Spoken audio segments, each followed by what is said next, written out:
Hello, everybody. Welcome to another episode of Hawk Blogger Mornings. I am Brian Emhauser, and I am so excited to be with you on this gorgeous Friday afternoon. Yes, it's afternoon, not a morning, but I got out there, golfed this morning, had a bizarre round, as often I do.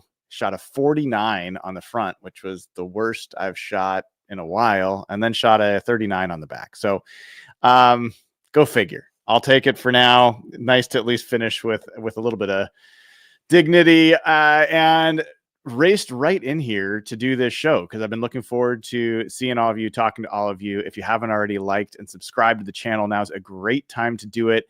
We are closing in on 25,000 subscribers here. We're closing in on 10,000 followers on Instagram. When we reach either one of those milestones before the first game of the season, I'll be giving away tickets to the Seahawks versus 49ers. So let's get those subscriptions and follows done. Let's get them done. And if we get both of those things, I will give away more than one set of tickets to that game. So let's do all of that. Costs you nothing other than a click.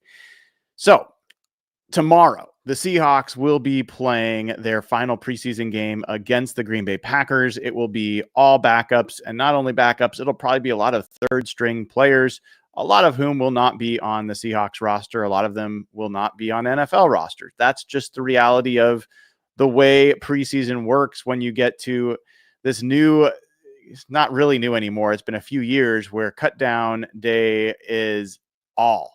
You go from 90 players to 53, and then you add back to the practice squad.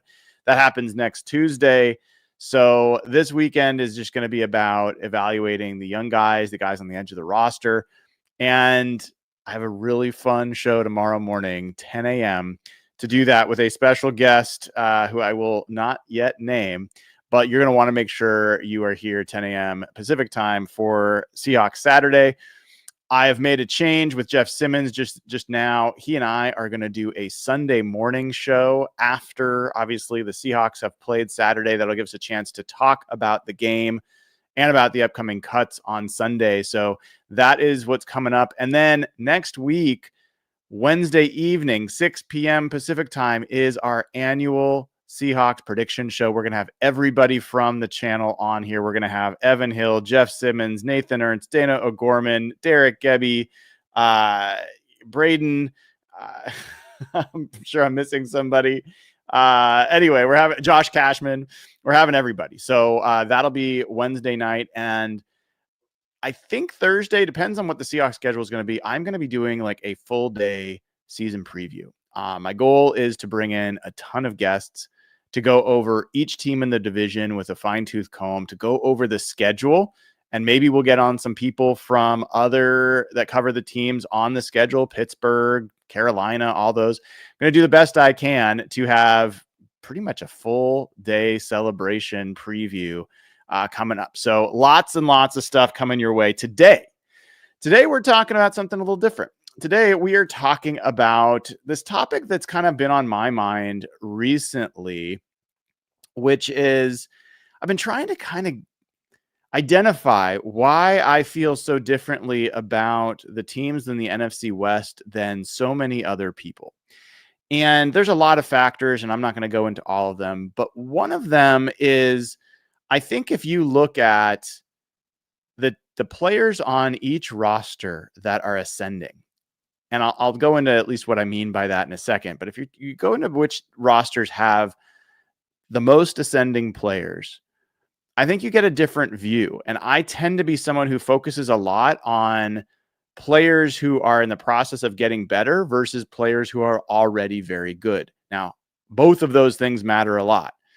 And we'll talk about this with the 49ers, where the 49ers have a lot of players, maybe the most in the division, who are already blue chip, very good players. When you're talking about George Kittle, when you're talking about Trent Williams, you're talking about Christian McCaffrey, you're talking about Brandon Ayuk, Fred Warner, like these are blue chip players.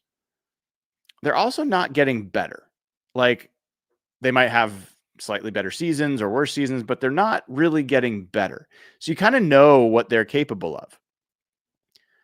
This show is going to be about guys that you're not yet sure what their ceiling is and what they're capable of. And that's one of the things that I think is going to be a deciding factor in the division this year. And that's not a big statement because, frankly, it's a deciding factor every year. There were years where Fred Warner was an ascending player and George Kittle was, and you didn't know how good these guys were going to be.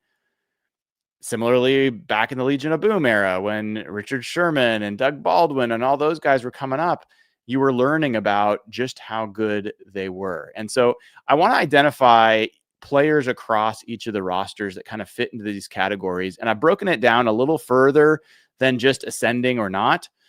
And I'll go through that as we go through each team in the division, and I'll share with you kind of the lists I came up with. And if you're a fan of one of these other teams, obviously I cover the Seahawks. I'm a fan of the Seahawks. I'm going to be biased to some degree towards the Seahawks. That said, I do my best to actually try to be objective and say, like, it does me no good as a Seahawks fan to just assume the Seahawks have all the best stuff and then watch them get their asses kicked. I, for example, will go through this here. I'm higher on the Cardinals than I think a lot of people are. I'm lower on the 49ers than I think a lot of people are. And this particular show, I think, is going to identify part of why that might be. All right, so let's get into it. First things first, I'm breaking them into 3 different categories. And for the 49ers, first up here, we're going to talk about strong climbers versus promising players versus honorable mention. And what I'm really looking for is a player who has not fully realized their potential yet, who looks like there might be more there. Generally, that's also going to mean someone that's younger than 27 or 28. You're probably in the 25, 26 is probably at the edge of where, you know, you really have a lot left to learn about that player, depending on when they came into the league. I'm also looking at players that have already demonstrated something of real value that they're going to build on, or, you know, in some cases when they're a rookie, because there are some rookies I'm going to put in the strong climber category where they've demonstrated already in the preseason or in practice that things look really good for this player. And there's one player that I kind of was on the fence with the 49ers in that case, and I'll talk to you about him in a second. But the strong climbers, Dominic Pooney is the first one I list here, and he's a really good example. Was a rookie last year and absolutely burst onto the scene. I don't know, I should pull this up. I don't know if he made the Pro Bowl, but if he didn't, I mean, he deserves consideration, for sure. Let's see. I don't know. It looks like maybe he did not make the Pro Bowl. Yes, he did not make the Pro Bowl as a rookie. I think he's that level of guard as it is. And I think going into a second season, I think the 49ers should feel like he is one of their strongest ascending players on the roster. So yes, he is hurt right now. Yes, he has a PCL injury of some sort. We don't know how serious. It wasn't enough for me to pull him off this list. It's a temporary injury. We don't know how long he's going to be out. But he's a very good example of a guy that we don't know his ceiling yet. Maybe last year's as good as he's going to be. Maybe he's got more. If all he is the player he was last year, that's still a very good player for your roster. And he's young enough that I think it's reasonable to think he's still got more to give in more than just his rookie year. After Dominic Pooney, I put Ricky Pearsall on this list. And Pearsall is a guy that I was really high on in the draft, and the 49ers, I thought, took him a little early relative to some of the other options. This is all on film, so you can go back and see it, but I was much bigger on I was much bigger on some other players. Sorry. I was much bigger on, like, Ladd McConkey was higher on my list, and I was really concerned the 49ers were going to draft him, and I was kind of glad that they took Pearsall. But Pearsall is an excellent athlete, had a very tumultuous rookie year, showed some promise towards the end of that and has had a very strong camp, showing a lot of chemistry with Brock Purdy. He is at this point almost the only wide receiver in that room that can play. Like, they are really thin. But I think Ricky Pearsall, there's a really good chance that this is going to be a breakout season for him in his second year. There's some questions there. So I think health-wise, timing-wise, there's some things left to prove. But I still think he fits in this category of a guy that 49ers should feel pretty good is going to be much more impactful this year than a year ago. And who knows how impactful, but could be a big addition for them relative to their roster last year.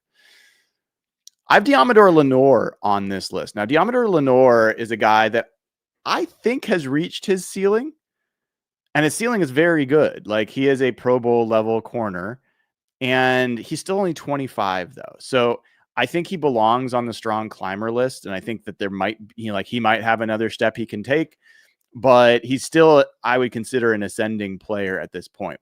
The only other player that I have in the strong climber category for the 49ers is Malik Mustafa. Was a rookie last year, a safety. I thought had a very, very good rookie year. And unfortunately, he injured his knee at the end of last season, has been recovering, will start the year on IR.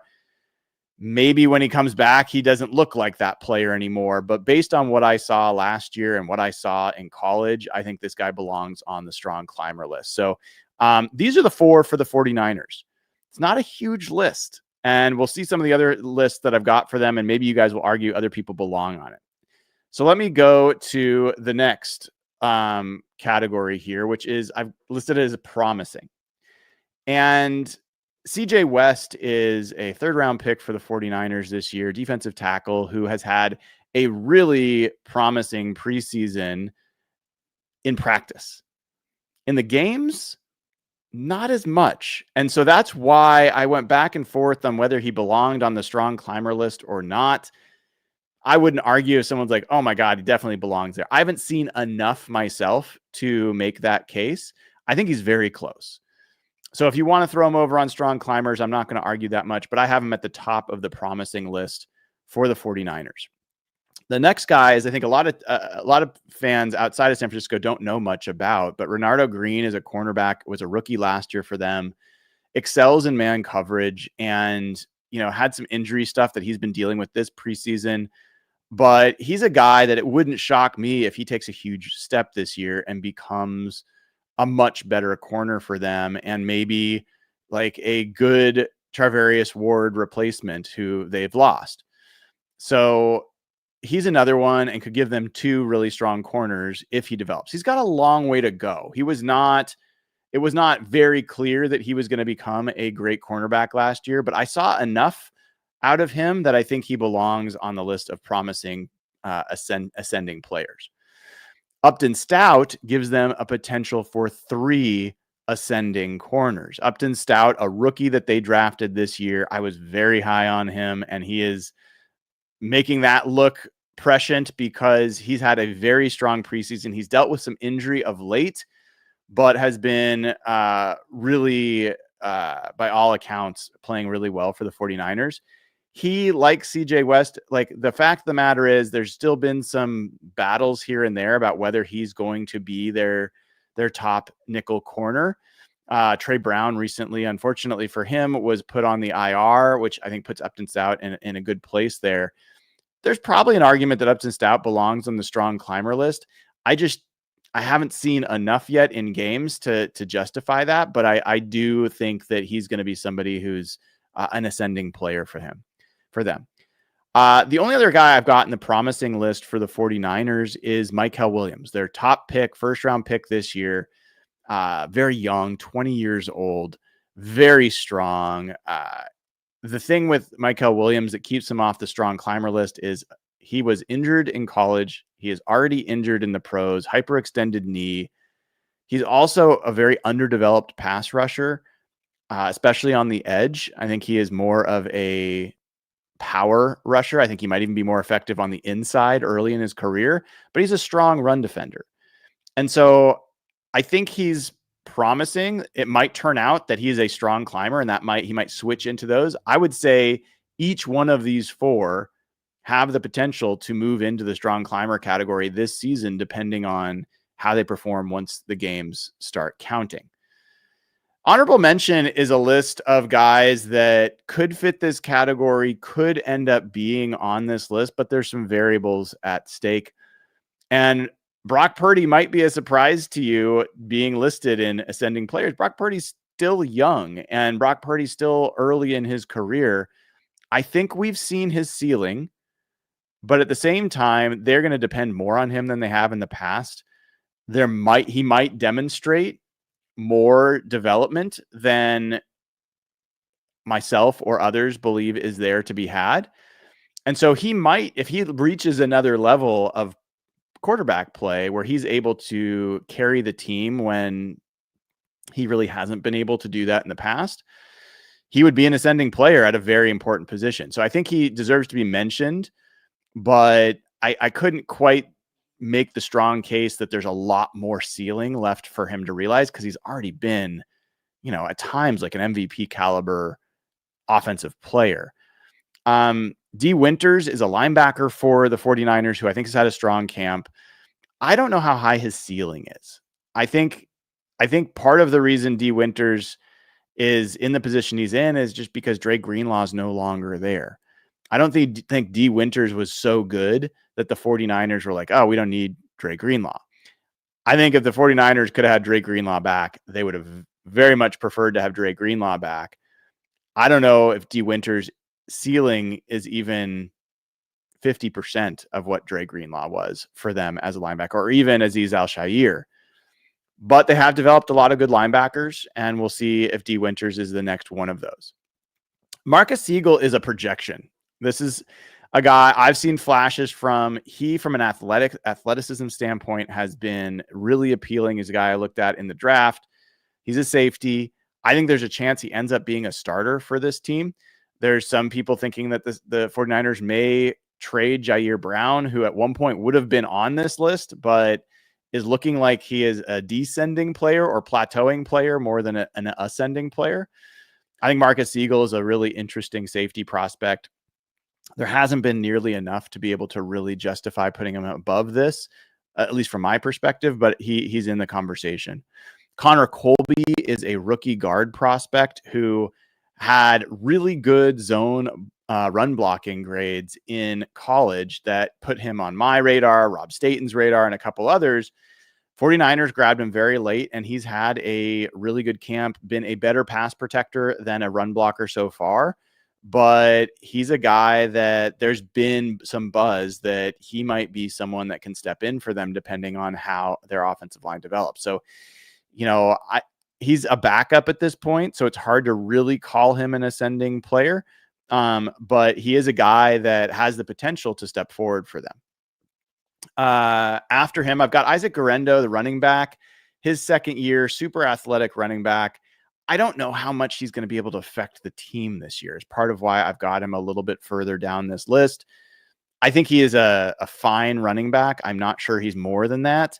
And I also think with Christian McCaffrey back, you're not going to see much Isaac Guerendo on the field. The last guy, Alfred Collins, is a second-round pick defensive tackle for the 49ers, and he had a lot of fans. Like Dane Brugler and I went back and forth on Alfred Collins during draft coverage. I was never a big Alfred Collins guy. Dane was a very big Alfred Collins guy, and there's a lot of guys besides Dane that really liked him, primarily as a run defender. He has had a really rough camp. He has not impressed. CJ West, who was taken later, has been much more impressive for the 49ers. And I think there's some concern that Alfred Collins may be either a project or maybe not the player they hoped he was. I think he still belongs on this list because he is a talented young player, but he's the last of my list in terms of who that could be for the 49ers. And so here's what, I got the numbers below totaling, you've got 4 strong climbers, you've got 8 between strong climbers and promising, you've got 14 total ascending players for the 49ers. That's what those numbers mean. I'll show those for each of the teams as I go through them, and I'll run back through it again overall. So that's the 49ers. Next, we talk about the Rams. And I think most people, without thinking twice, would say the Rams have the most ascending players. I don't think that's the case. I don't even think they have the second most ascending players in the division. What I think they have are some of the best ascending players in the division who can have the biggest impact. And so I'm not dismissing the fact that they have got some terrific ascending young players, but I don't know how many they really have. So Jared Verse is probably the top ascending player in the entire division. This guy could end up being a defensive player of the year level performer. He is extremely talented, young. Now he's a couple years older than like Byron Murphy, who was drafted later than him, but still Jared Verse is young, developing, great against the run, great as a pass rusher. Is going to be a nightmare for many, many years for opponents. So Jared Verse, a huge ascending player. And in fact, I see a comment from Dana who says could be the top in the NFL. It's true. If you were to do a draft of, young players that you could add that aren't quarterbacks, I think Jared Verse would probably be, if not the top, he'd be really close across the entire NFL. After Jared Verse, Braden Fisk had a very strong rookie year. He is, I think, a little overhyped in that he's a very, very promising pass rusher and was effective last year in that regard. He's a very poor run defender. And so he's a specific type of player and they can use him in certain ways. Very valuable, but I think a little bit overstated in terms of all the things that he can or can't do. And when he's out on the field where you have some weakness potentially, but still, that was his rookie year. Who knows? Maybe he develops and becomes a better run defender over time. In Seattle, we've seen that with guys like Boye Mafe and others who have developed their run defense over a couple of years. Puka Nacua is kind of an interesting one for me. I don't know that he's an ascending player. Puka Nacua is already one of the top receivers in the NFL. Can he be more than that? I don't know. I don't think so. But I ended up putting him on the strong climber list because he's 25. Like he's only been in the league, this will be his third year, and he's done things that nobody pretty much has done as a rookie. And then last year he was hurt a little bit, but still had a very strong season. So I don't know if we've seen the best of Puka Nacua yet, and he's so good and still so young. I think he deserves to be on this strong climbers list. Kobe Turner. Kobe Turner's another guy where I'm not sure if we've already seen his ceiling or he's going to continue to develop, but it's only his third year in the NFL. I think it's fair to think that he's got more there to offer and has been a very promising player to this point. After him, Alaric Jackson, the left tackle, that's an interesting one. Excuse me while I get some water. Alaric Jackson is an easy, strong climber from my perspective, except for blood clots, which is something that he has struggled with earlier in his career and now this year. All signs are really positive that he's going to be available to start the season, which is great. He has been a guy who has rivaled other young left tackles in the NFC West. Paris Johnson Jr. for the Cardinals, Charles Cross for the Seahawks. Alaric Jackson's in that mix, and he was not a top 10 pick. So he has been he really developed a lot last year. And if he's healthy, he's a huge ascending player for that Rams line. In fact, I've got him as the only ascending player on that line. That might be controversial. Some Rams fans might have another name, and I'll get to that name in a second. I'm not nearly as high or as impressed by that player as I've been by Alaric Jackson. The last guy I've got on this list for strong climbers for the Rams is Byron Young.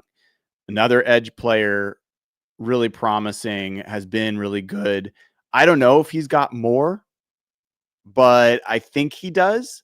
And he's just been really strong, and he's still very early in his career. He may have more to offer. And this is why when you put this together for the Rams, people are like, whoa, Verse, Turner, Young, Fisk, all on the same team, all very strong ascending players.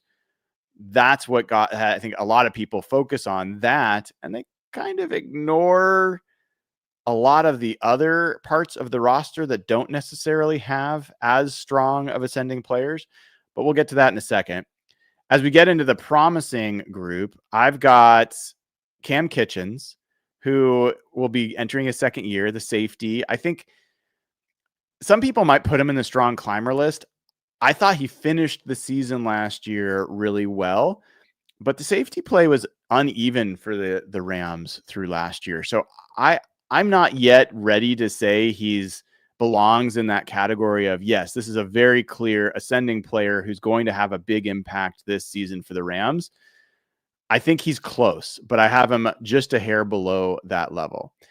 A guy that's right there with him that I think a lot fewer people talk about is Omar Speights, their inside linebacker. He was a rookie last year. I thought that defense took a huge step forward when Speights entered the lineup later in the season. And I would, if I'm a Rams fan, be pretty hopeful that he's going to take another step forward.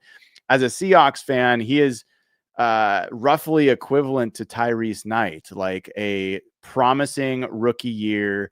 You have to hope there's more there as he gets more acclimated to the league. Maybe not Pro Bowl level, but could be an above average starter for you. And I think Omar Speights is really an interesting player for them. Jalen McCullough is a guy that I would guess a lot of people have never heard of. This is a guy that has actually been a really key player for the Rams and plays a lot of dime for them. And the Rams played more dime than almost any team in the NFL. Over 25% of their snaps on defense last year was in dime. So they could get guys like Kobe Durant and Jalen McCullough out on the field.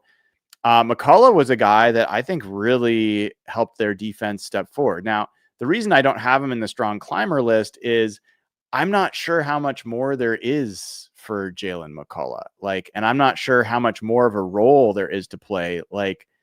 I think it's not easy for me to look at Jalen McCullough and be like, okay, here's the next step of where he's going to take this leap and be a impact player. I'm not sure I see that. What I see there is a really good quality role player who will probably continue to be a good quality role player for years to come. Now, Rams fans or Rams folks that are closer to that might have a different perspective, and I would listen, but that's just based off of my assessment of what I've seen. Sean Dolak is a rookie this year, an undrafted rookie who looks like he's going to be a starter for the Rams at the linebacker spot or close to it. A lot of buzz about him in Rams camp. I can't quite yet put him in the category of strong climber. He might belong there, but I just personally have not seen enough splash from him to say yeah, this guy is going to be a real impact player and make a lot of difference in how this division plays out. Last guy I've got on the promising list for the Rams is Jordan Whittington, the wide receiver. I am a huge believer in Jordan Whittington. I've been very impressed by how physical he is, how good he is after the catch. The only reason he's not on the strong climber list is he's blocked by Puka Nacua and by Devontae Adams and to some extent Tutu Atwell. So I don't know how much Jordan Whittington is going to get to do other than return kicks. And so I think if Jordan Whittington was one of the top 3 receivers for him, I'd put him in the strong climbers list. I think he's really promising and could potentially be their next really good receiver. Some people might say you should put Tutu Atwell on this list. I don't see it, so he's not on this list for me. And he's also at this point, he's kind of aged out of the. I want to make sure I'm not speaking crazy. Well, he's 25, so he still could belong on this list. I ended up not putting him on there. I like Jordan Whittington better personally. Finally, honorable mention, I've got Steve Avila, the offensive lineman in his, I think, 3rd year now. Had played center, last plays guard. This is a guy that a lot of, I think, Rams fans would say belongs on the strong climber list or at least on the promising list. I don't think Steve Avila has been very good. I think he's young and I think he starts, but I haven't seen a lot that has been. I've seen more from Gray Zabel in preseason football than I've seen from Steve Avila in preseason football in his 2 years before or in a real game. And so I was wondering about Steve Avila going into last year. I thought he was going to be a big player for them. I just was not impressed. I think he was hidden by Alaric Jackson being a good left guard. And for the most part, I thought Avila was a problem for them, not a benefit. But he is young. He is a starter. And if he takes a big step forward, yeah, he could be an ascending player. So that's why I have him on the list. Terrence Ferguson is the next guy, the rookie tight end from Oregon. I really like Terrence Ferguson. I was very impressed with him at the Senior Bowl. He has been injured for most of camp. He just came back for the Rams. He could be a guy that ends up being a huge impact player for him. The only reason I don't have the reason I don't have him higher is because he's just been out for all of preseason. So it's really hard to see whether or not he's going to realize that potential. And the last guy I've got is running back Jarquez Hunter. And you might say, like, why don't you have Blake Corum on here? I don't like Blake Corum. I don't think he's very good. I think there's a reason he got very few carries last year. I think he's very limited. I think Hunter is a much more interesting player, and I wouldn't be shocked at all if Hunter ends up jumping over Corum in the second string. But the way that this team works with Kyron Williams at the top, he takes all the carries. This is not a shared workload kind of situation. So I don't know that Hunter's going to even have the opportunity to be an impact player or a real ascending player for them this year. You might ask, well, why isn't Kyron Williams listed? Well, Kyron Williams is certainly young enough and has been talented. I don't think there's any more ceiling for Kyron Williams. He's already been a 15 touchdown, season guy. He's been a 1,300 yards rushing guy. I don't think there's another level for him to reach. I think he's reached his potential, and I don't think that there's like a case to be made that he is still ascending as a player. So that's why he's not on there. So that gives them 6 strong climbers, 11 between strong climbers and promising, and 14 total players that are at least in consideration of being ascending players. All right. Next, Cardinals. Now, I am, like I said at the beginning, I'm pretty high on the Cardinals roster. I think they've got a lot of potential ascending players. And so far, based on what we've done, they have the most strong climbers in the division to this point. Paris Johnson Jr., their left tackle, mimicked or mirrored Charles Cross last year, and Alaric Jackson as making a huge step forward as a tackle for them, left tackle. I think he's got more to offer. He's super young, and you should be very excited. This is a guy that's a top 10 pick and clearly very talented, and he's realizing that talent. I don't think you can expect a young offensive lineman to fully realize their potential after 2 years. So I think he's got a lot more to offer. He might end up being their best player. Like, that's a possibility for Paris Johnson Jr. in his career.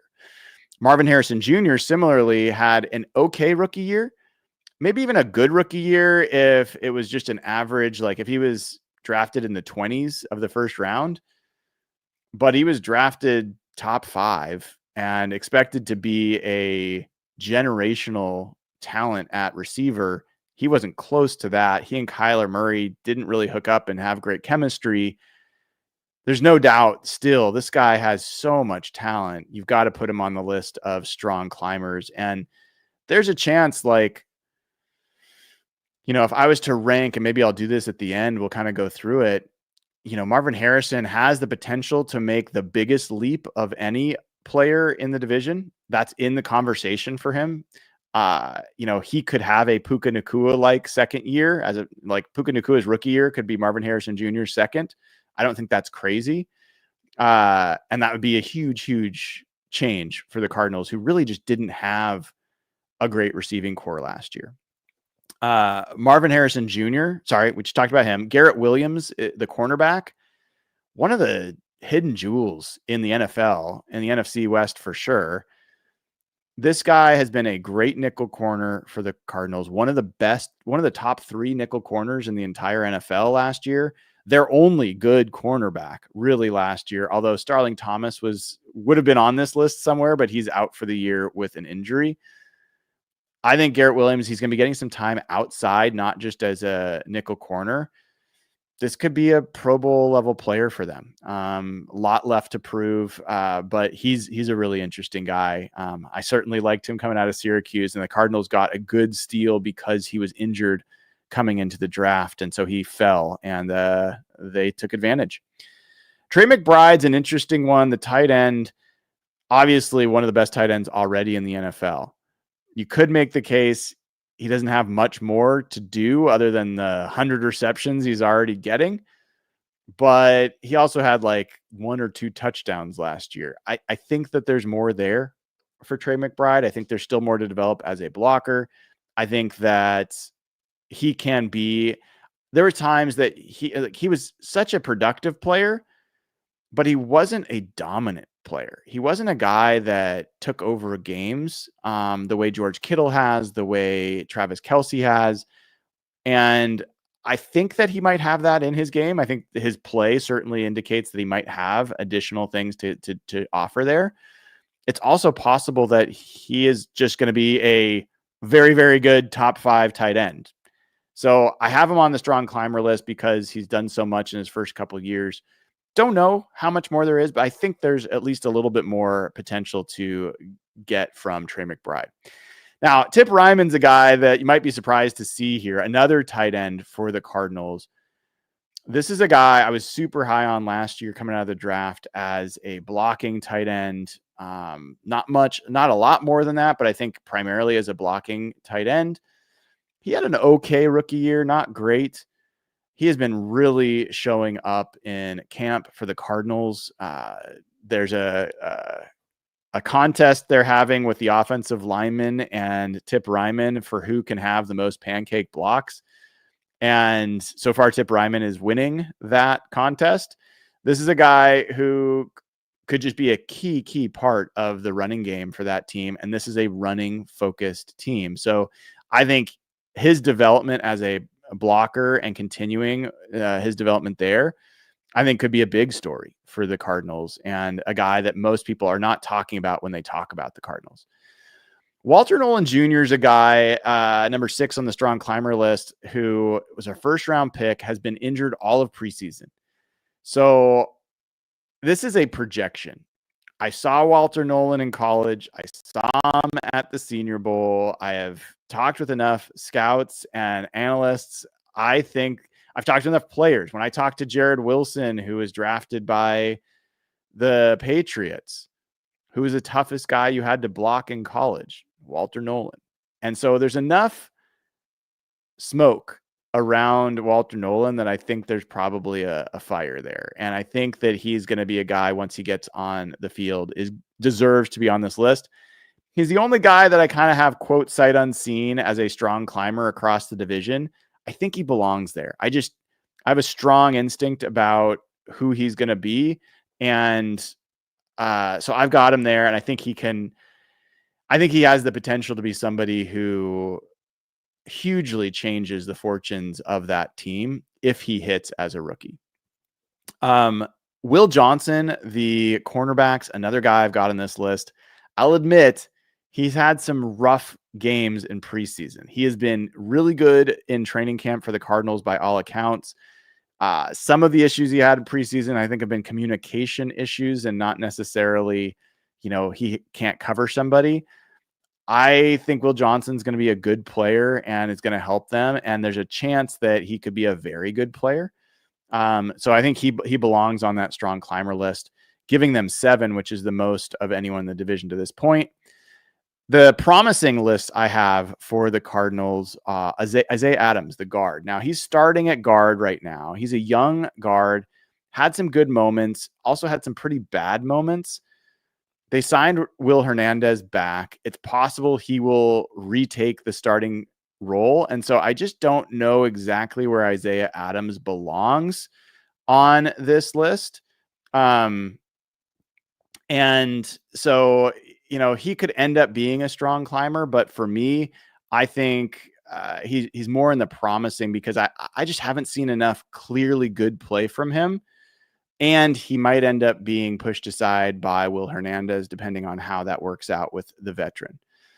Darius Robinson. Now, he was a first round pick last year. He wasn't very good last year. I mean, just the reality, like when he was on the field, he was not very good. I did not love him coming out, as he's kind of a tweener edge inside player.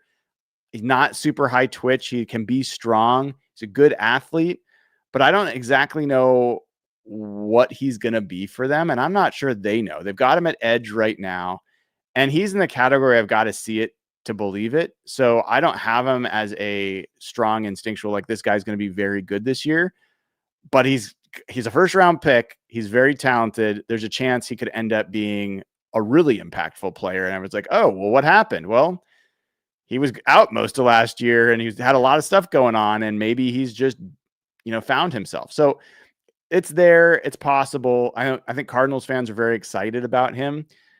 I haven't seen it yet. And we can talk about some of the Seahawks players that probably fit in that category as well. But Robinson, for me, just different than like a Derek Hall, let's say. Like, he just hasn't done something that gives you reason to believe he's going to have a much higher ceiling and really grow. So we'll see.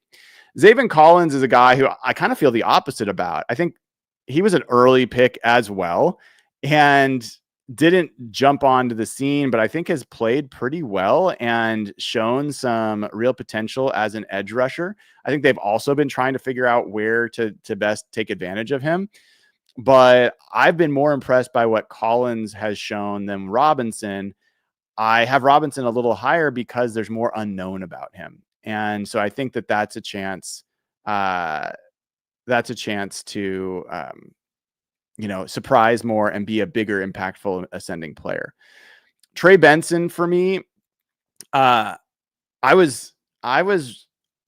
thought he would be a perfect complement for James Conner when they drafted him last year.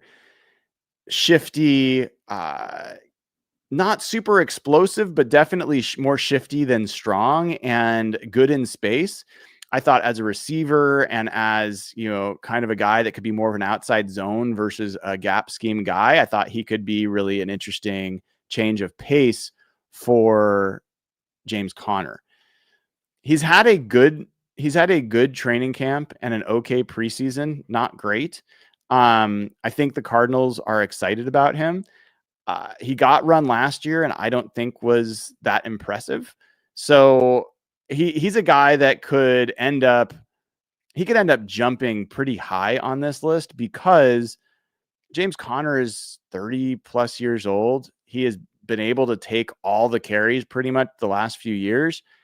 Expecting a guy that runs in his style to continue to do that year in, year out is not usually the most wise bet to make. So if he goes out, Trey Benson's going to get a lot of carries and be able to maybe really showcase his full repertoire. If he doesn't, then I think James Conner is still going to get a lot of the carries, and Trey Benson's impact is going to be minimized because of that. So it's kind of a chicken and the egg thing. But also I haven't seen enough from Trey Benson that it makes sense that he's going to steal reps from James Conner, who has been really the MVP of the Cardinals, far more so than Kyler Murray for the last few years. Last on the list here, I've got the honorable mentions. Some young guys, Jordan Birch, who I find him to be a really interesting prospect. I don't know how well he's fitting in the edge for the Cardinals and how much a run he's going to get this year. He is a guy that has the build of a first round edge player. Like, he is super strong and thick, even though he looks like he's 245, 250, but he's like 280, sometimes 290, depending on where he is in the season. He can play inside, he can play outside. I don't know. His makeup is a little bit of a question for me after getting to talk to him a little bit at the combine, but I think he could be a guy that jumps up for them. Now they got Josh Sweat. I don't have Josh Sweat on this list because I think Josh Sweat is already the player he is, and he's older at this point, late 20s. But it depends on what happens with the edge spot. But between Darius Robinson, Zaven Collins, Jordan Birch, someone in that group could be someone who jumps out. Now, Baron Browning is a little bit older as well, but I think he doesn't quite make this list because of his age. He could take snaps from those guys. So that's enough on Birch. Max Melton, their second round pick last year, cornerback, was not very good last year, did get better as the season went on. And we'll see. Like, I'm going to wait and see with Max Melton. He has not shown enough to where I think I can make the case that he is really clearly an ascending player. I think there's just as much of a chance that he turns out to be a bust than that he's going to be a good starting corner. So I just got to see it from him over more games to really move him up this list. Cody Simon is a big projection. I thought he was a great pick for the Cardinals. I think they have a really weak off-ball linebacker crew. I'm a little disappointed that I haven't heard more about Cody Simon climbing the depth chart and earning even a starting spot for them.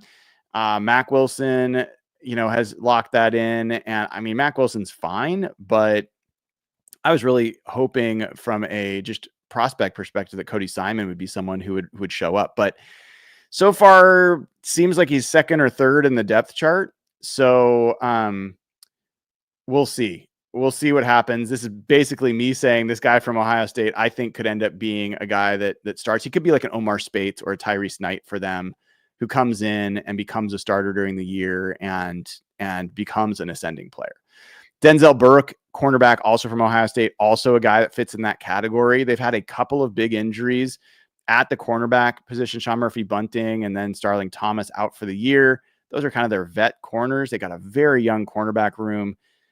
Denzel Burke has not climbed into the starting spot yet, but I think that he may be a guy that matures into that role and could be a guy that helps correct what has been a real weak spot for the Cardinals for a number of years at the corner spot. So that's the list there. That's 7 strong climbers, 11 promising players, and 15 honorable mentions for 15 total. Sorry, 7 strong climbers, 11 climbers plus promising, and 15 total ascending players for the Cardinals. Now, this is where we're going to get to the Seahawks. And, if you're a fan of another team, you're going to be like, you are a homer. I'm just going to show you what I got. We'll go through it. I think this is accurate for the Seahawks.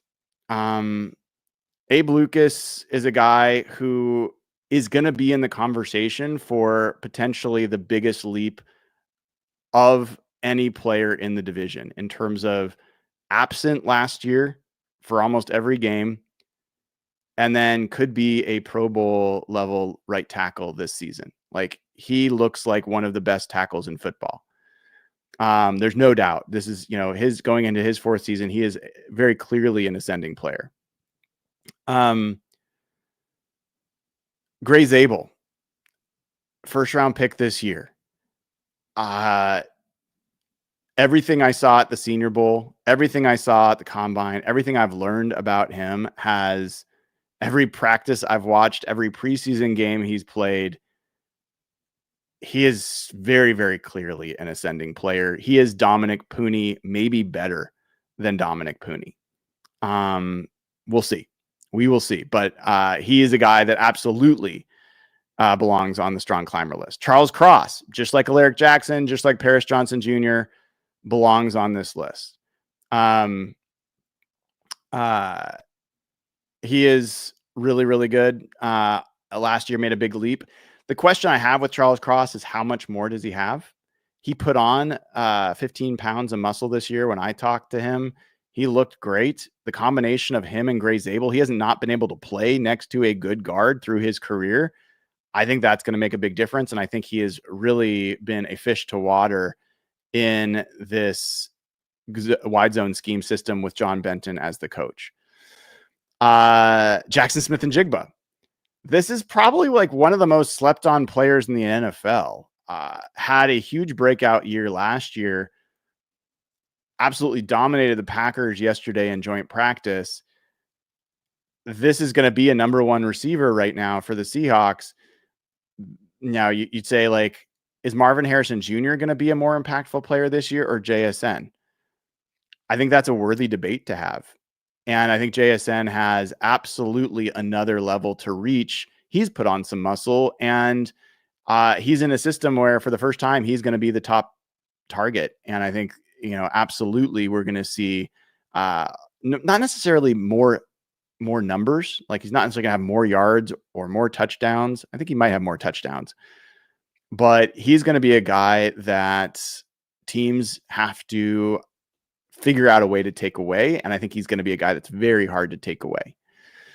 Robbie Utes, 5th round pick, fullback. Does a fullback belong on this list? Well, if Kyle Juszczyk was once an ascending player, so too shall Robbie Utes be an ascending player.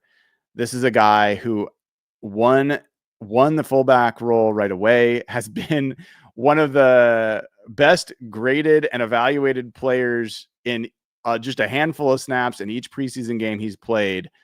He's played so well that I don't think he's going to play in the final preseason game. So it's very rare for a 5th round pick to not even need to play in the final preseason game and have earned that starting spot. So clearly an ascending player. Now, Byron Murphy, I think, is an ascending player. I think he qualifies. I could put him as a promising, not strong climber. The reason I put him here is because I think just by the sheer nature of Byron Murphy getting more snaps, if Byron Murphy is the exact same player he was last year and he gets more snaps, he's going to have a much bigger impact on this season in a positive way than he did last year. So I consider that a strong ascending player. Now, if he also gets better at his craft, then he could go all the way up towards the top of this list for the Seahawks. You've got Jaron Reed talking about defensive player of the year. I don't see that yet. I love Byron Murphy, but I don't see that yet. But that's a guy that still belongs here. Devin Witherspoon, he's going into his 3rd year and he's still very young. And I don't think we've seen the best from Devin Witherspoon at all. I think going into his 2nd season in Mike McDonald's defense, he is in a much better spot to be a really impactful player than he was even a year ago. He's been a Pro Bowl player in each of his first 2 seasons.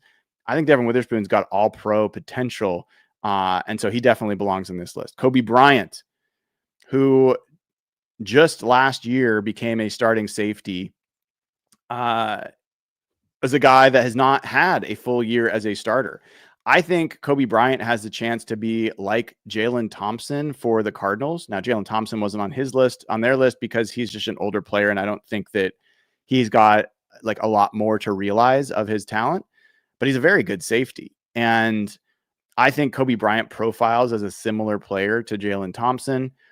He's been a big ball hawk and creating a lot of turnovers. So I think Kobe Bryant's certainly in his first season as a full starter and his first offseason, knowing exactly what position he's going to play, is a strong ascending player. Tyrese Knight only started like part of last year and really became a much better player. He is similar to me, like Omar Spates, but I think Tyrese Knight showed more potential, especially as a blitzer. And he's a guy that belongs on this list. I could make the case that he belongs on promising and not strong climbers, and I wouldn't like hate that. But I think Tyrese Knight has a big step that he's going to make this year, and that's why I put him on this list. The tight ends, AJ Barner and Elijah Arroyo, both these guys, young, impactful. Everything we've seen from them looks like they are going to be much more impactful players this year in the case of AJ Barner. And in terms of Arroyo, he looks like he's going to be a guy that, could be one of the highest targeted players on the team. We'll see coming into this, but as a rookie, he's going to be a big impactful player and has had a great camp and a great preseason. Torrey Horton Jr. has had maybe the best preseason of almost any of the rookies in terms of what was expected versus what's been delivered. The only question with Torrey Horton really is durability. And he does have a little bit of an ankle injury, and we'll see how that goes. But As far as a receiver, he's become a guy that could challenge for the number 2 spot at the receiver. He could end up pushing Cooper Kupp for reps once the season gets going. That's how good I think Torrey Horton is. And I think he is part of a future duo with JSN. Yes, maybe as soon as next year, maybe as soon as this year. The last guy I've got on this list of strong climbers is Derek Hall. Derek Hall is a guy that I was a little conflicted on. He had such a big growth year last year, went from 0 sacks to 8 sacks and looked at times unblockable. He also disappeared a bit toward the end of the season. So I don't know if there's another level for him. I think there is, but I think there's a strong case to be made that like both he and another edge rusher, who I'll mention in a second, may be more Robins than Batmans as far as edge rushers. I think Derek Hall is a guy that, if he puts things together, can be the guy that gets 15 sacks in a season. I think he's got that in his bag. But he's a guy that I would argue could go the other direction in this. He could be a guy that we find out, okay, no, he's kind of plateaued and there's not a lot more than what we got from him last year. So big year for Derek Hall. I think that there's a really good chance that he is going to realize that potential, but we'll see. On the promising list, Zach Charbonnet and Ken Walker, the running backs. Charbonnet certainly showed a lot of growth last year and is challenging for the starting spot. Ken Walker is a guy that has actually been declining in production each of the last 3 seasons, still is, very young and, at only 24 years old, he could end up having his best season of his career this year. I think that's not out of the cards. So the 2 running backs I don't have on the strong climbers list because I'm not sure how many carries each of them are going to get and how that's going to work out at the end. It's not hard for me to be convinced that either they should be in the strong climbers list or that you could swap them out for some other players.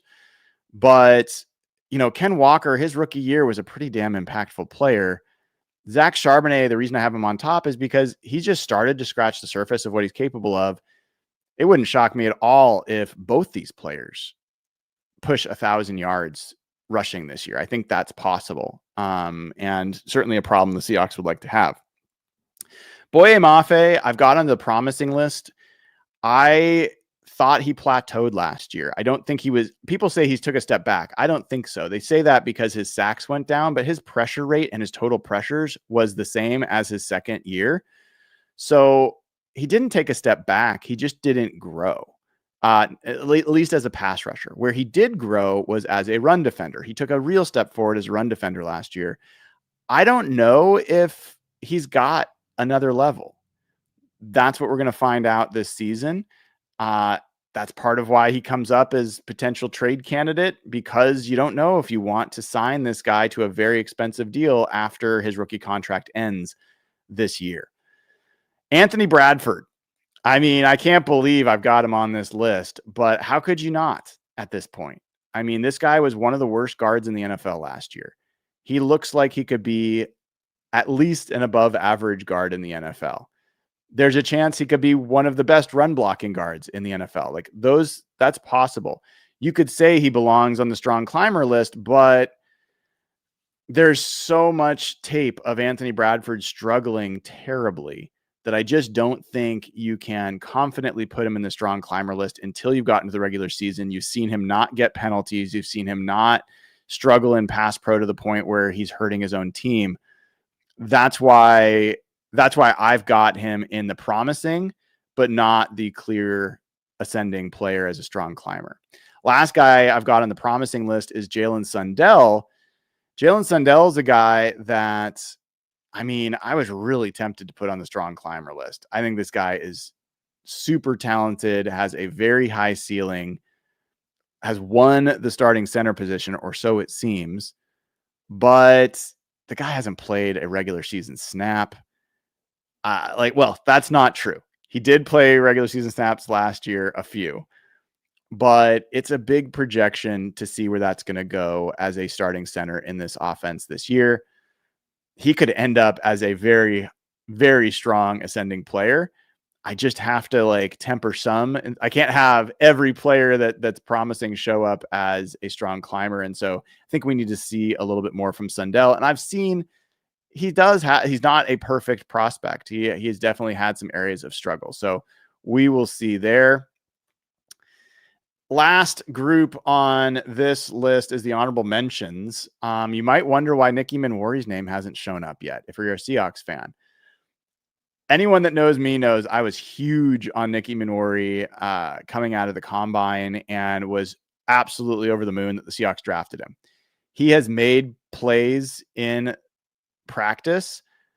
I don't know if a lot of those plays have really proven to me that he is like instinctual, making great reads. A lot of like some of them have been tipped balls.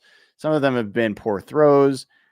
I just have not yet seen Nicky Manwari really grab the spot.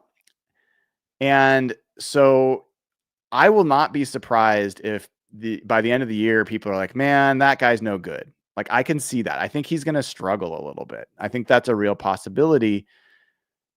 At the same time, Cam Chancellor did not start as a rookie and became one of the best safeties in Seahawks history and one of the best safeties in NFL history. I'm like Nicky Manwari is an incredibly talented player and will be an ascending player for the team. I'm pretty confident about that. I just don't know if I can count on him being an impact rookie the way I can Gray Zabel, the way that I can for Robbie Oots, the way that I can for Elijah Arroyo or Torrey Horton. Those guys are much more projectable to me. And so I just going to tap the brakes a little bit on Nicky Manwari until he starts to be a little bit more instinctual and a little bit less needing to come up to speed. Remember, not only is he a rookie, not only is being asked to play a nickel position that he didn't really play as much in college, but he's being asked to learn the Mike McDonald defense. And most of this like veteran unit of defenders took a full season before, like at least half a season before they started to really coalesce with this defense. So you got to give Nicky Manwari some time to catch up to all these guys that are so much further ahead. Reek Woolen, I've got on this list. He's young enough to be in consideration for this conversation. I don't know if he's got a season better than his rookie year available to go out and put out there. That's why I've got him here. But he could be a guy that absolutely is still growing and still ascending and could cost a lot of money after this season when his rookie deal's up. And the last guy I've got is Sam Darnold. I mean, Sam Darnold, he is older. Like I don't have almost any other 27-year-old or older players because I generally, when you hit 27, you're in your prime. You've kind of reached your peak. It doesn't mean that you're not going to be good for another 5 years, but there's not a lot of cases where you're getting better at 29, for example. Darnold's different in that he just really got his break last year. And so if the question is, do I think Sam Darnold could be a better player this year than he's been, or in the future years than he was last year? I actually think the answer is yes. Now, I've got him an honorable mention. I'm not saying I'm predicting that he's going to be better, but this is a guy that made huge strides last year. And there are other players that I think that there's opportunity for him to show more than what he's already shown. So that's why I have Sam Darnold on here. And again, the numbers at the bottom, total kind of along the cumulative along the way, 13 strong climbers, 18 between strong and promising, and 21 overall. Now, this is all up for debate. Like I fully expect and welcome the debate. And I see people, I think in chat talking about a few things. I think I got some super chats to get to. Ernest Jones is only 25 years old. I think that's a totally fair critique to say he belongs on this list somewhere. The reason Ernest Jones doesn't jump up for me is Ernest Jones has already had like a absolute elite season as an inside backer a couple years ago when, he had a ton of pressures, was one of the best run defenders in football, was just a dominant linebacker. I'm not sure he's got a higher ceiling than what he did that year. Now, maybe he does. And I don't think it's crazy at 25 years old to say, hey, he should be on this list. That's why he didn't come up for me as a guy that necessarily is clearly an ascending player and going to be a lot better than he's been. He was already very good last year.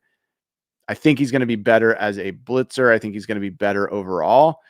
I'm just not sure he's going to be better than his top peak performance that we've seen in the NFL. All right, we've got a couple super chats. Let me get to that and get to those, and then I'll come back to this.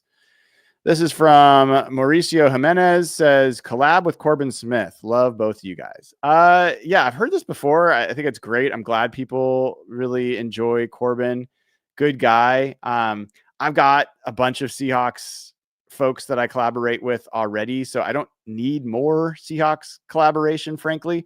I'm more interested in kind of growing our roster beyond the Seahawks and talking to people that cover other teams and cover NFL or cover other aspects of the sport. But I'm glad you're getting great stuff from Corbin and appreciate the super chat. W. Clayster says, does San Fran use Christian McCaffrey and Brian Robinson in the same way the Lions used Jameer and Montgomery? Side note, I'm still starstruck. All it took was a 6th. So this is referring to the trade that happened today. I did not mention this before, but Brian Robinson Jr. was traded from the Commanders to the 49ers. This is a good deal for the 49ers. Only a 6th-round pick is good. Now, Brian Robinson Jr. is 26 years old. He has been, I think, a productive player for the Commanders. Had 800 yards rushing last year, had 733 the year before, 8 touchdowns last year, 5 the year before. I think what this does is basically replaces Jordan Mason for the 49ers, who they lost to the Vikings in the offseason. And, here's the thing. As much as everybody wants to believe that CMC is going to come, Christian McCaffrey is going to come back and be the same dominant player he was 2 years ago. He is older and he's coming off Achilles tendonitis. And that's just, man, you're going to have to prove it to me that you can be here the whole year, because if he ends up with a calf injury, if he ends up snapping the Achilles, I'm not at all hoping that happens, but I would not be surprised if it does. And so Brian Robinson, to me, is kind of, to some extent, a indictment on Isaac Guerendo. If you really liked Isaac Guerendo, you wouldn't need Brian Robinson. But he's a fine player. I think he's a good addition for that team. He can be a really productive running back. And so, yeah, that's kind of my read on that trade. I don't think that they're going to use them the way that the Lions use Jahmyr Gibbs and David Montgomery. I think that Christian McCaffrey is the combination of Jahmyr Gibbs and David Montgomery. If he's healthy, you don't want CMC off the field almost at all. He is a great third down back. He's a good blocker, like blitz pickup. He's great receiver, great outside runner. He's just one of the best to do it. So I think Robinson is just gives them a little bit more of a safety blanket in case something goes wrong there. All right.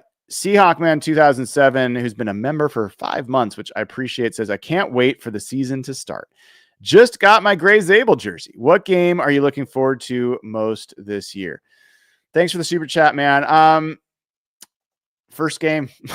I'm not going to lie.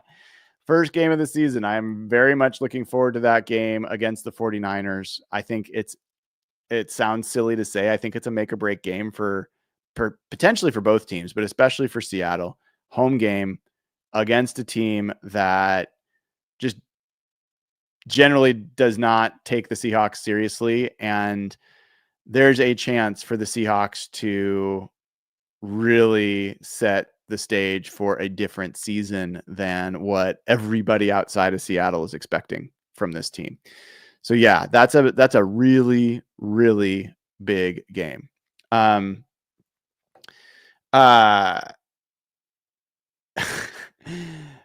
Somebody who said that your math is confusing. 13 plus 18 plus 3 does not equal 21. I'll put this back up for you. It's not math that way. It's 13 players plus 5 in the promising is 18.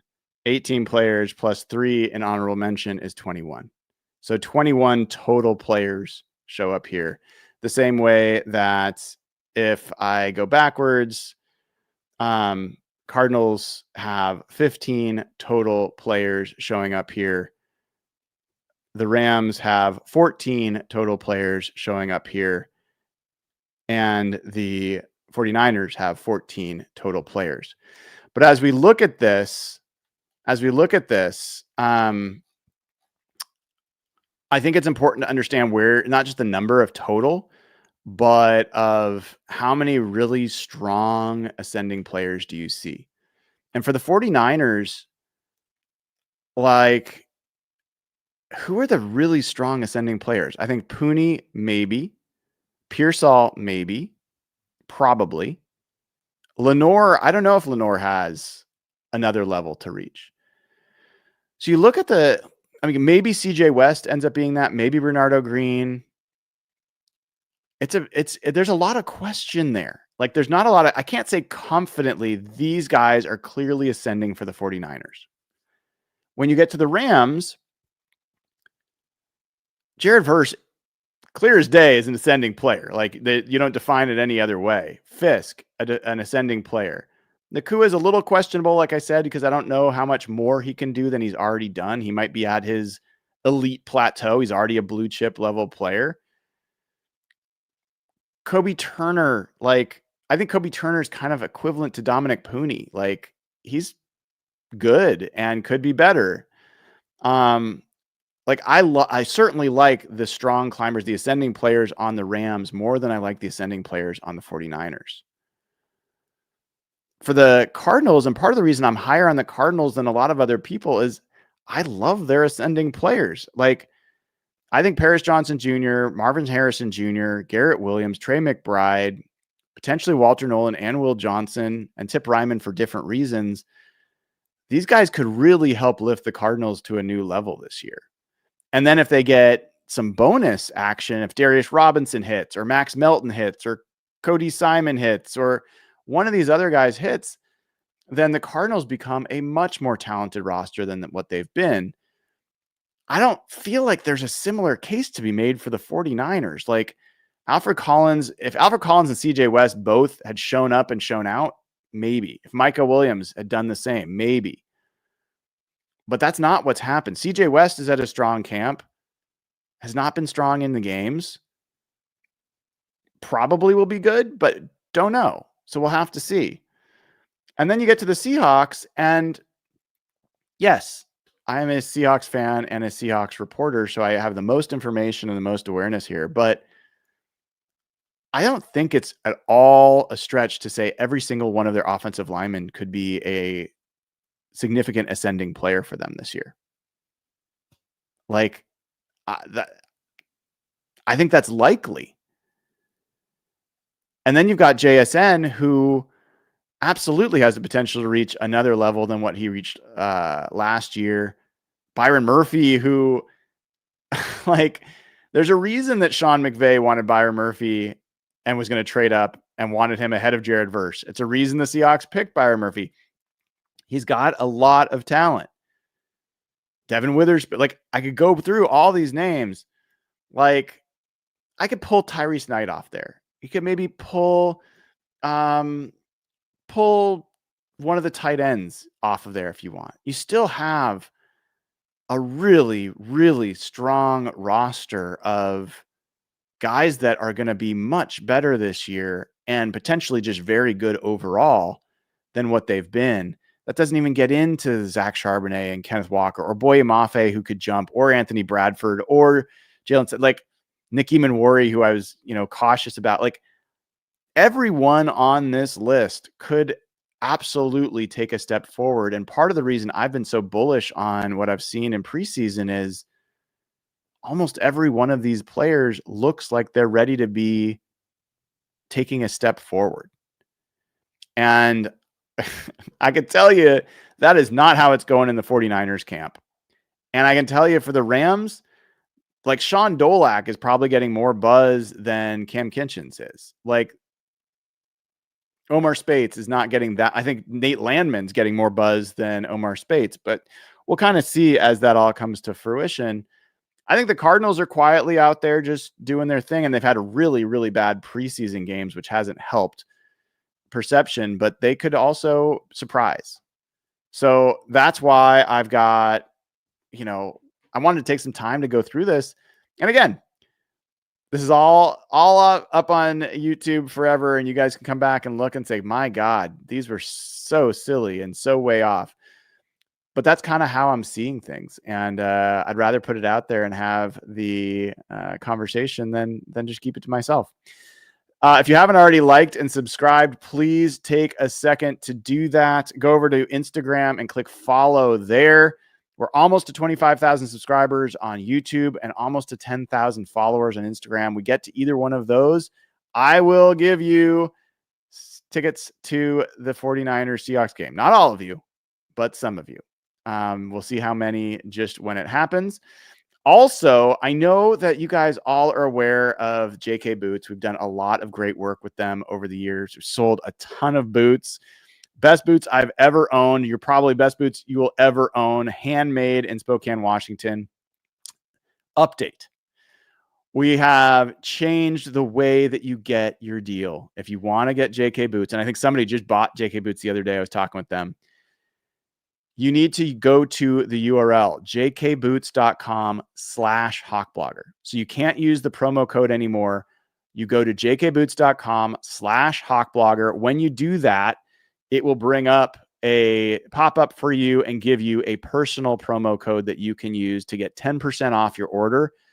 And by the way, 10% off can be $80, $100. Like it's a lot. Like these are really, really high quality boots that are handmade, take them weeks to make. Wildland Firefighters Foundation, we've raised a ton of money for. We've given a lot of boots to forest firefighters in the Northwest. So get your boots. It's heading towards fall. You really, really, really are going to like these if you get them. Go to jkboots.com/hawkblogger to get your 10% off. We're working on maybe some other deals soon. So keep an eye on that. All right, folks, that will do it for this episode of Hawk Blogger Mornings. Have a great rest of your Friday night. I will see you tomorrow morning, 10 a.m. Pacific time, for a very, very special guest. And then I will be doing a watch party for the game, for the last Seahawks preseason game. So see you there. All right, take care, everybody.